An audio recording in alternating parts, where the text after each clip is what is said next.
হ্যাঁ, দেখতে পাচ্ছেন ইতিপূর্বে আপনাদেরকে ছাগলের খামারের ভিডিও দেখাইছি। এবার ভাইয়ার খামারের যে গাভী থেকে যে বাচ্চাগুলো উৎপাদন হয়েছে সেই বাচ্চাগুলো দেখাচ্ছি। এই তো এটার বয়স এটা কি জাতের ভাইয়া? এগুলো হলো গির বলে। হ্যাঁ, এই বাছুরটার বয়স মোটামুটি কত মাস হয়েছে? তো 3 মাস হয়েছে একে।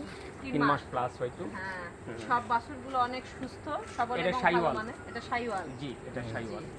এবং শাহিওয়াল। অসংখ্য বাছুর রয়েছে, আপনারা দেখতে পাচ্ছেন পাশে অসংখ্য বাছুর রয়েছে, তারা বিকালের খাবার খাচ্ছে।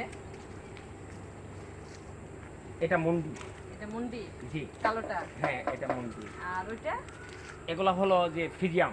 ফিজিয়াম। হ্যাঁ, ওটা ফিজিয়াম, এটা ফিজিয়াম, এটা ফ্ল্যাগ বি। ফ্ল্যাগবি। হ্যাঁ, ফ্ল্যাগ বি।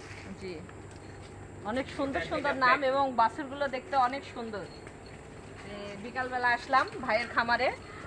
আমারও ইচ্ছা আছে এরকম গরুর খামার করার। তার আগে এই ভাইয়ের খামারটা এসে দেখলাম, কিছু অভিজ্ঞতার প্রয়োজন আছে, কিছু জানার বিষয় আছে। দেখা হচ্ছে এবং ভিডিও করলাম আপনাদের মাঝে। ভাইয়ের আল্লাহর রহমতে অনেক বড় গরুর খামার এবং ছাগলের খামার। তো আজকে এই পর্যন্ত, এরপরে আরও ভিডিওগুলো আপনাদের মাঝে উপস্থাপন করব।